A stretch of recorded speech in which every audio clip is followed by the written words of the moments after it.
Conde Magnus. El último punto que el lector aprenderá de estas páginas es cómo llegaron a mis manos los papeles a partir de los cuales he elaborado una historia relacionada.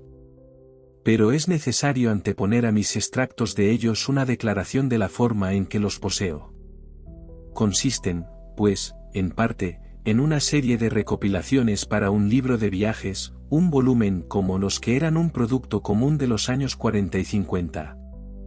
El diario de una residencia en Jutlandia y las islas danesas de Horace Marit es un buen ejemplo de la clase a la que me refiero. Estos libros solían tratar de algún distrito desconocido del continente. Estaban ilustrados con grabados en madera o planchas de acero. Daban detalles sobre el alojamiento en hoteles y los medios de comunicación, como esperamos encontrar ahora en cualquier guía bien elaborada, y trataban en gran medida de conversaciones reportadas con extranjeros inteligentes, posaderos picantes y campesinos parlanchines. En una palabra, eran habladores. Comencé con la idea de proporcionar material para un libro de este tipo, pero a medida que avanzaban mis escritos, estos fueron adquiriendo el carácter de un registro de una sola experiencia personal, y este registro continuó hasta poco tiempo después de su finalización. El escritor era un tal señor Braxall. Para conocerlo, tengo que depender por completo de las pruebas que ofrecen sus escritos, y de ellos deduzco que era un hombre de mediana edad, con algunos medios económicos y muy solo en el mundo. Al parecer, no tenía una residencia fija en Inglaterra, sino que era un habitante de hoteles y pensiones.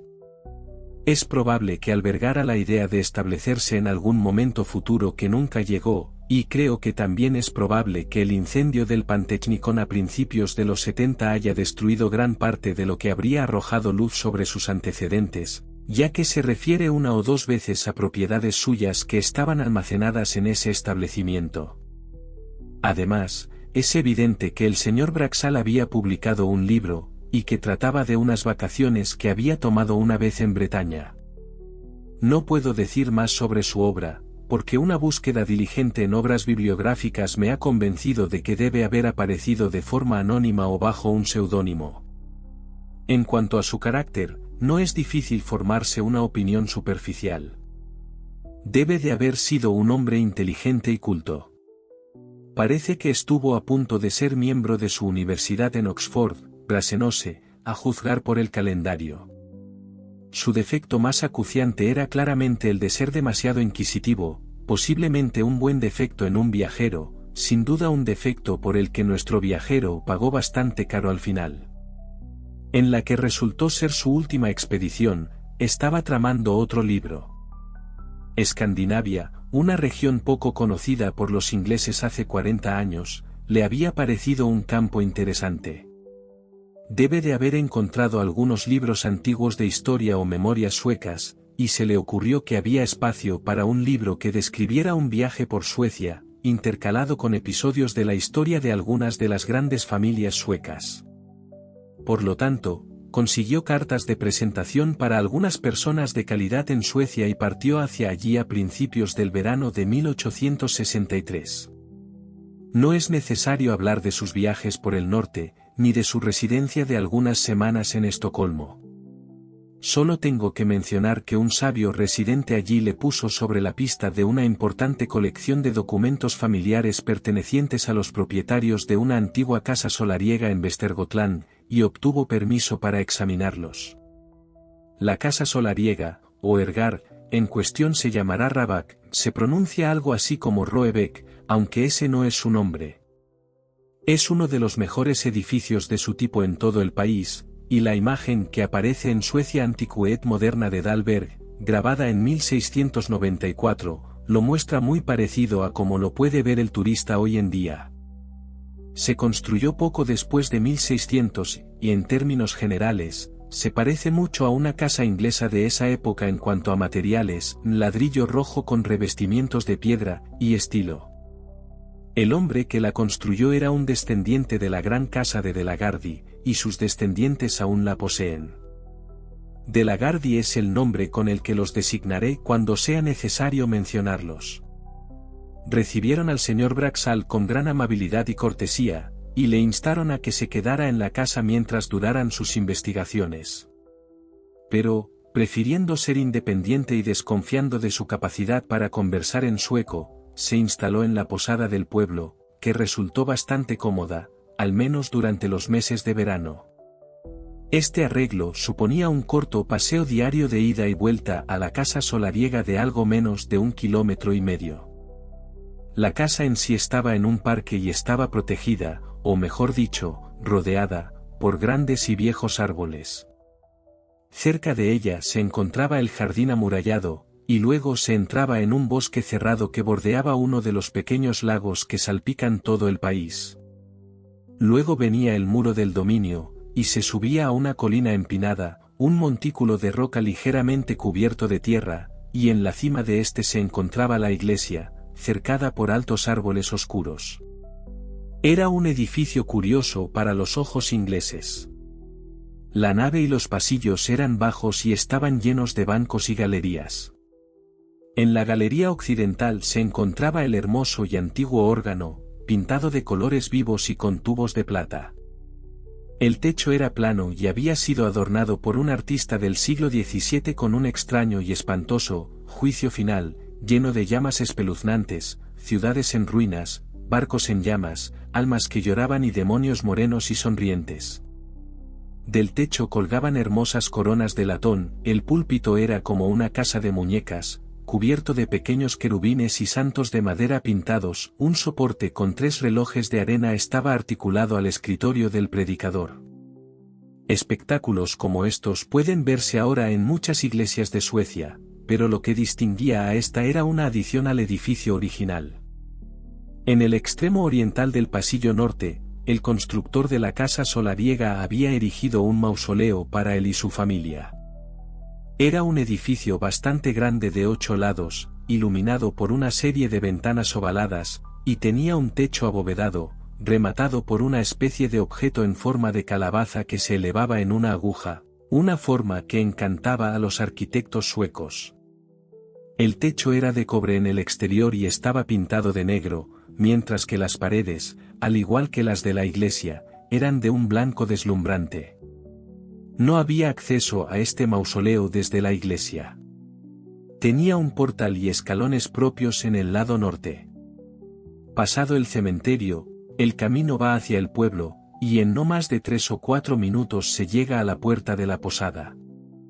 El primer día de su estancia en Rabat, el señor Braxall encontró la puerta de la iglesia abierta e hizo esas notas del interior que he resumido. Sin embargo, no pudo entrar en el mausoleo. Solo pudo vislumbrar, mirando por la cerradura, que había finas efigies de mármol y sarcófagos de cobre, y una gran cantidad de ornamentos heráldicos, lo que le hizo desear pasar algún tiempo investigando. Los papeles que había venido a examinar a la casa solariega resultaron ser justo del tipo que quería para su libro. Había correspondencia familiar, diarios y libros de cuentas de los primeros propietarios de la finca, muy cuidados y escritos con claridad, llenos de detalles divertidos y pintorescos. El primer de la guardia aparecía en ellos como un hombre fuerte y capaz.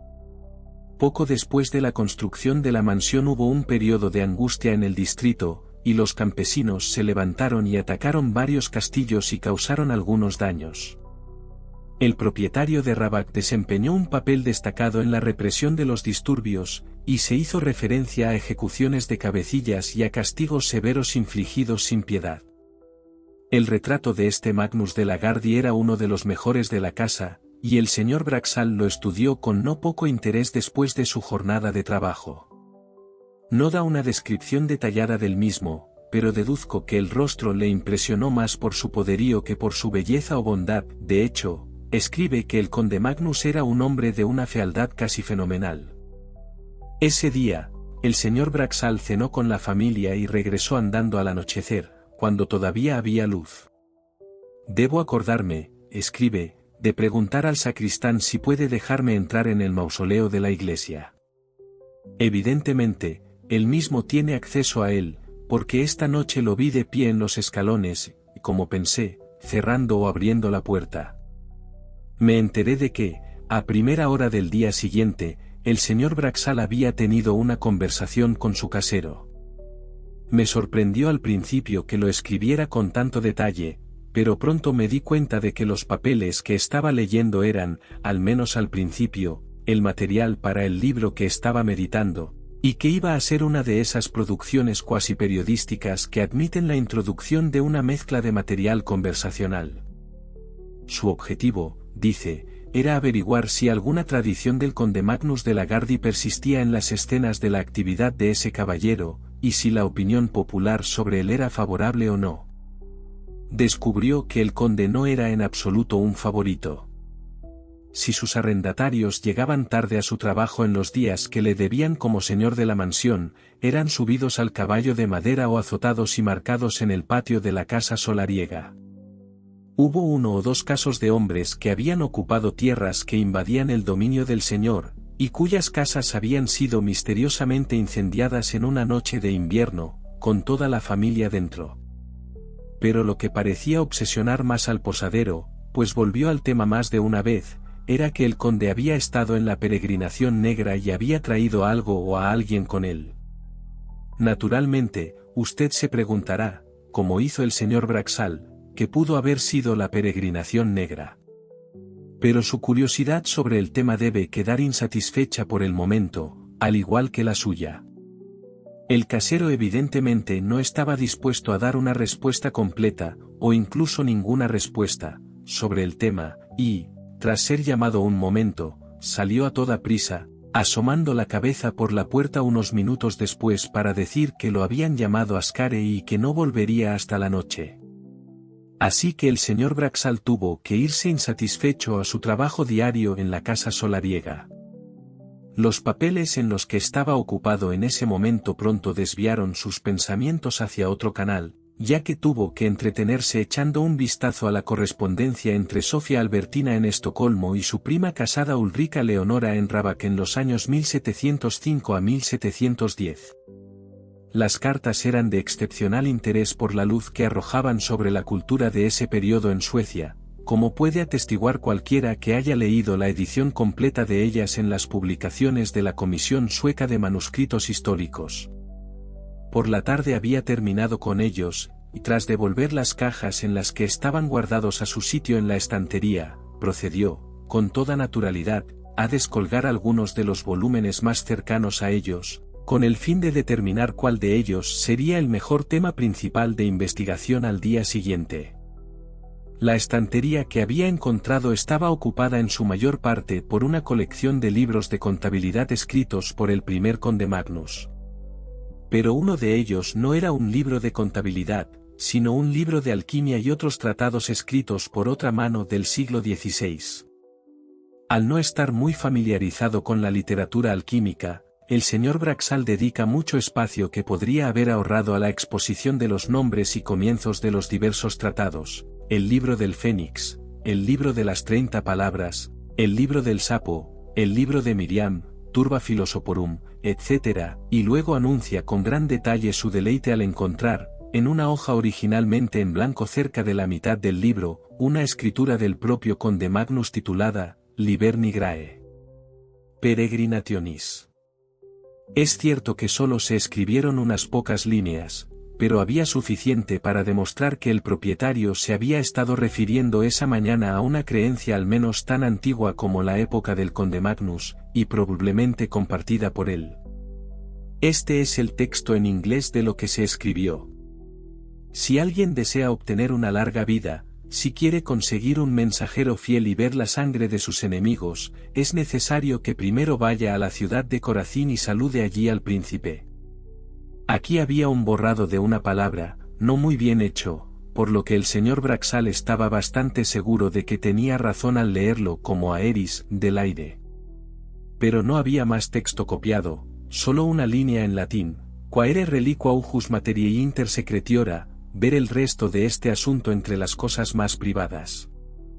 No se podía negar que esto arrojaba una luz bastante espeluznante sobre los gustos y creencias del conde, pero para el señor Braxall, separado de él por casi 3 siglos, la idea de que podría haber añadido a su contundencia general la alquimia, y a la alquimia algo parecido a la magia, solo le hacía una figura más pintoresca, y cuando, después de una contemplación bastante prolongada de su retrato en el vestíbulo, el señor Braxall emprendió el camino de regreso a casa, su mente estaba llena del pensamiento del conde Magnus.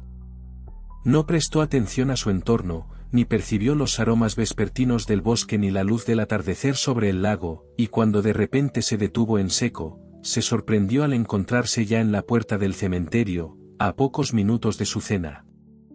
Sus ojos se posaron en el mausoleo. «Ah», dijo, «Conde Magnus, ahí está. Me gustaría mucho verlo. Como muchos hombres solitarios», escribe, «tengo la costumbre de hablarme a mí mismo en voz alta y, a diferencia de algunas de las partículas griegas y latinas, no espero una respuesta». Ciertamente, y quizás afortunadamente en este caso, no había ni voz ni nadie que prestara atención, solo la mujer que, supongo, estaba limpiando la iglesia, dejó caer al suelo algún objeto metálico, cuyo estruendo me sobresaltó. Creo que el conde Magnus duerme lo suficientemente bien.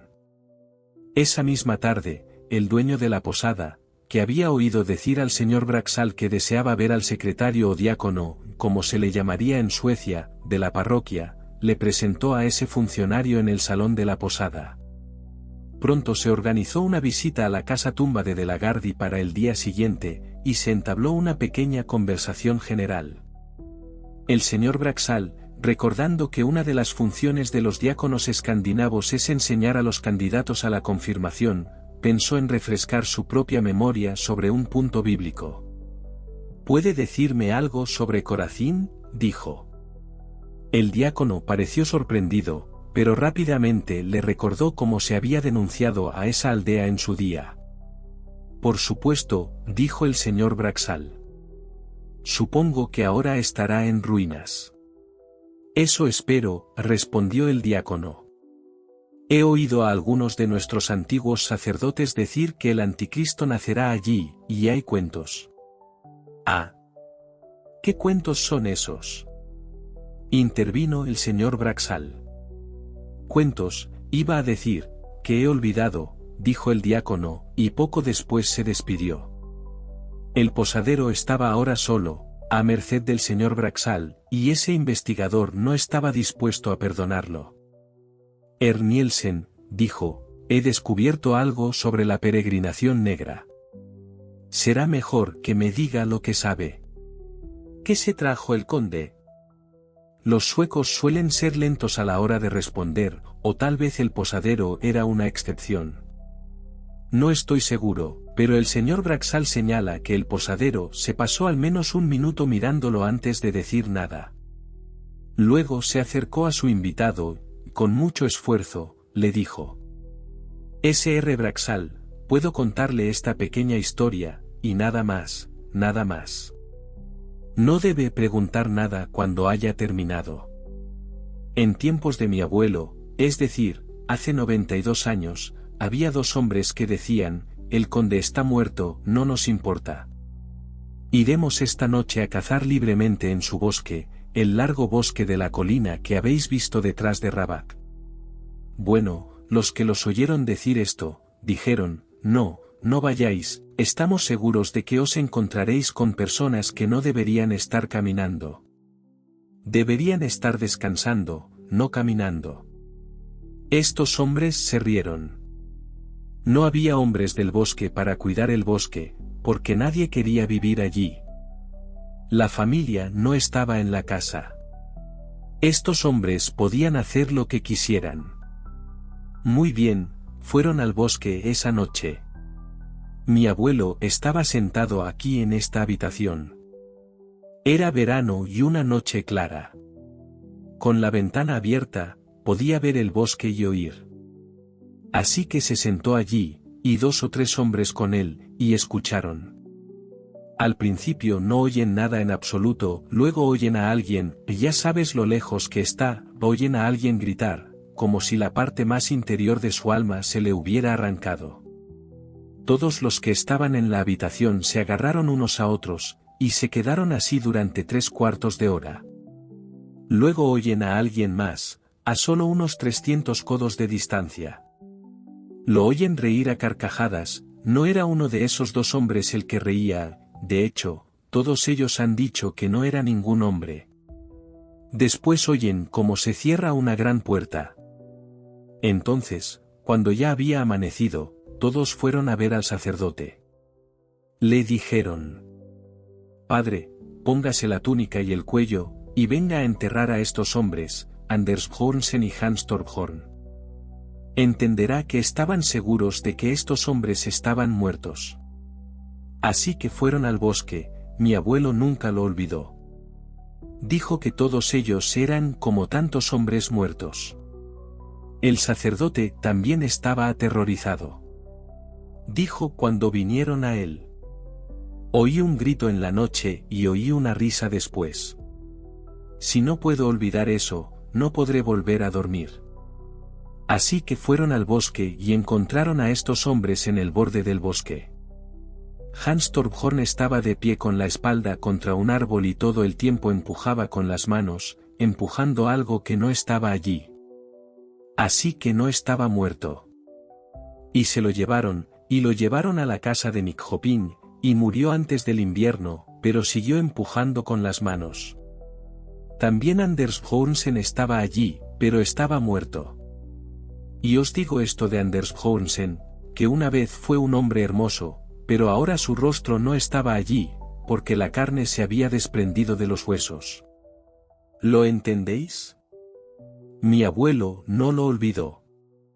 Y lo colocaron en el féretro que habían traído, y le pusieron un paño sobre la cabeza, y el sacerdote caminaba delante, y comenzaron a cantar el Salmo de los Muertos lo mejor que pudieron. Así que, cuando cantaban el final del primer verso, uno de los que llevaba la cabeza del féretro se cayó, y los demás miraron hacia atrás y vieron que la tela se había caído, y los ojos de Anders Hornsen miraban hacia arriba, porque no había nada que los cubriera. Y esto no pudieron soportarlo. Por lo tanto, el sacerdote le puso la tela y mandó a buscar una pala, y lo enterraron en ese lugar. Al día siguiente, el señor Braxall relata que el diácono lo llamó poco después de su desayuno y lo llevó a la iglesia y al mausoleo. Se dio cuenta de que la llave de este último estaba colgada en un clavo junto al púlpito, y se le ocurrió que, como la puerta de la iglesia parecía dejarse abierta por norma, no le resultaría difícil hacer una segunda visita más privada a los monumentos si resultaba haber más de interés entre ellos de lo que se podía digerir al principio. El edificio, cuando entró en él, no le pareció imponente. Los monumentos, en su mayoría grandes construcciones de los siglos XVII y XVIII, eran dignos aunque exuberantes, y los epitafios y la heráldica eran abundantes. El espacio central de la sala abovedada estaba ocupado por 3 sarcófagos de cobre, cubiertos con adornos finamente grabados. 2 de ellos tenían, como suele ser el caso en Dinamarca y Suecia, un gran crucifijo de metal en la tapa. El tercero, el del conde Magnus, según parecía, tenía, en lugar de eso, una efigie de cuerpo entero grabada en él, y alrededor del borde había varias bandas de adornos similares que representaban varias escenas. Una era una batalla, con cañones que arrojaban humo, ciudades amuralladas y tropas de piqueros. Otra mostraba una ejecución. En una tercera, entre árboles, había un hombre corriendo a toda velocidad, con el pelo al viento y las manos extendidas. Tras él seguía una extraña forma, sería difícil decir si el artista la había concebido como un hombre y no pudo darle la similitud requerida, o si se hizo intencionadamente tan monstruosa como parecía. En vista de la habilidad con la que se había hecho el resto del dibujo, el señor Braxall se sintió inclinado a adoptar la última idea. La figura era excesivamente corta y estaba en su mayor parte envuelta en una prenda con capucha que rozaba el suelo. La única parte de la forma que sobresalía de ese refugio no tenía forma de mano ni de brazo. El señor Braxall lo compara con el tentáculo de un pez diablo, y continúa: al ver esto, me dije a mí mismo, esto, entonces, que evidentemente es una representación alegórica de algún tipo, un demonio persiguiendo a un alma acosada, puede ser el origen de la historia del conde Magnus y su misterioso compañero. Veamos cómo se representa al cazador, sin duda será un demonio tocando su cuerno. Pero, al final, no había ninguna figura tan sensacional, solo la apariencia de un hombre encapuchado en una colina, que se apoyaba en un palo y observaba la caza con un interés que el grabador había tratado de expresar en su actitud. El señor Braxall observó los candados de acero macizo y finamente trabajados, 3 en total, que aseguraban el sarcófago. Vio que uno de ellos estaba suelto y yacía en el pavimento. Y entonces, sin querer retrasar más al diácono ni perder su propio tiempo de trabajo, siguió su camino hacia la casa solariega. Es curioso, señala, cómo, al volver sobre un camino familiar, los pensamientos nos absorben hasta la exclusión absoluta de los objetos circundantes. Esta noche, por segunda vez, no me había dado cuenta de a dónde iba, había planeado una visita privada a la tumba para copiar los epitafios, cuando de repente, por así decirlo, desperté y me encontré, como antes, girando en la puerta del cementerio, creo, cantando o recitando palabras como, ¿está despierto, conde Magnus? ¿Está despierto, conde Magnus?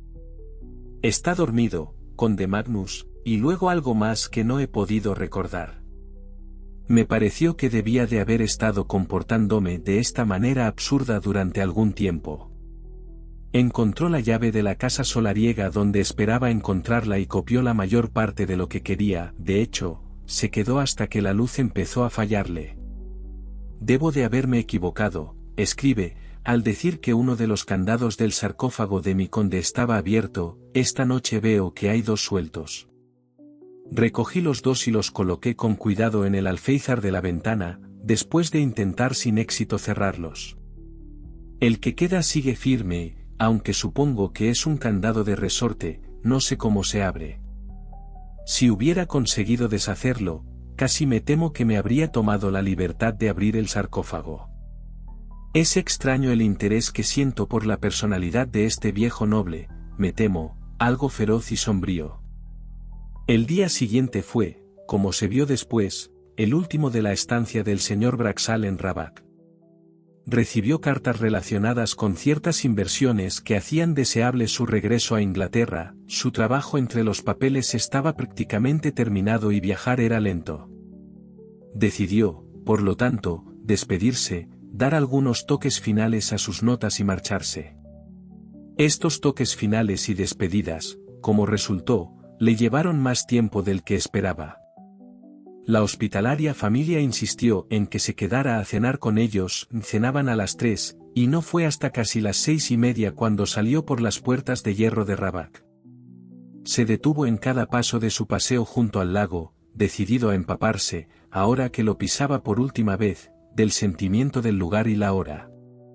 Y cuando llegó a la cima de la loma del cementerio, se quedó durante muchos minutos contemplando la perspectiva ilimitada de bosques cercanos y lejanos, todos oscuros bajo un cielo de un verde líquido.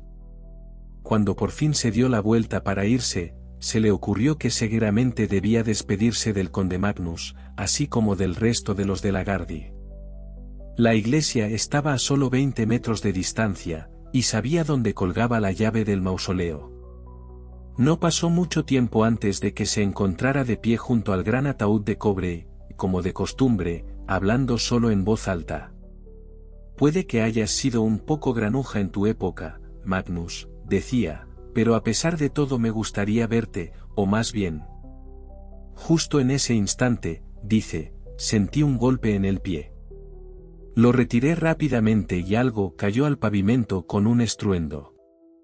Era el tercero, el último de los 3 candados que habían cerrado el sarcófago. Me agaché para recogerlo, y el cielo es mi testigo de que estoy escribiendo solo la pura verdad. Antes de que me levantara, se oyó un crujido de bisagras metálicas y vi claramente que la tapa se movía hacia arriba. Puede que me haya comportado como un cobarde, pero no pude quedarme ni un momento. Estaba fuera de ese espantoso edificio en menos tiempo del que puedo escribir, casi tan rápido como podría haber dicho las palabras, y lo que me asusta aún más, no pude girar la llave en la cerradura. Mientras estoy sentado aquí en mi habitación anotando estos hechos, me pregunto, no hace ni 20 minutos, si ese ruido de metal chirriante continuó, y no puedo decir si lo hizo o no. Solo sé que hubo algo más de lo que he escrito que me alarmó, pero no puedo recordar si fue un sonido o una visión. ¿Qué es esto que he hecho? Pobre señor Braxall. Al día siguiente emprendió su viaje a Inglaterra, tal como había planeado, y llegó a Inglaterra sano y salvo, y, sin embargo, por su mano cambiada y sus anotaciones inconsecuentes, deduzco que era un hombre destrozado. Uno de los varios cuadernos pequeños que me han llegado con sus papeles no da una clave de sus experiencias, sino una especie de indicio. Gran parte de su viaje lo hizo en barco por los canales, y encuentro no menos de 6 dolorosos intentos de enumerar y describir a sus compañeros de viaje. Las entradas son de este tipo. 24. Pastor de un pueblo de Escania. El habitual abrigo negro y sombrero negro suave. 25. Viajante de comercio de Estocolmo que va a Trollhättan. Capa negra, sombrero marrón. 26. Hombre con una capa larga y negra, sombrero de ala ancha, muy anticuado. Esta entrada está tachada y se ha añadido una nota, quizás idéntico al número 13. Todavía no he visto su rostro. Al referirme al número 13, descubro que es un sacerdote romano con sotana. El resultado neto del recuento es siempre el mismo. En la enumeración aparecen 28 personas, una de las cuales es siempre un hombre con una larga capa negra y un sombrero ancho, y la otra una persona baja con una capa oscura y capucha. Por otro lado, siempre se observa que solo 26 pasajeros aparecen en las comidas, y que el hombre de la capa quizás esté ausente, y la persona baja ciertamente ausente. Al llegar a Inglaterra, parece que el señor Braxall desembarcó en Harwich y que decidió inmediatamente ponerse fuera del alcance de alguna persona o personas que nunca especifica, pero a las que evidentemente había llegado a considerar como sus perseguidores. En consecuencia, tomó un vehículo, era un carruaje cerrado, desconfiando del ferrocarril, y condujo a través del campo hasta el pueblo de Belchamp-St Paul. Eran alrededor de las 9 de una noche de agosto iluminada por la luna cuando se acercó al lugar. Estaba sentado mirando por la ventana los campos y matorrales, poco más había que ver, que pasaban a toda velocidad. De repente llegó a un cruce.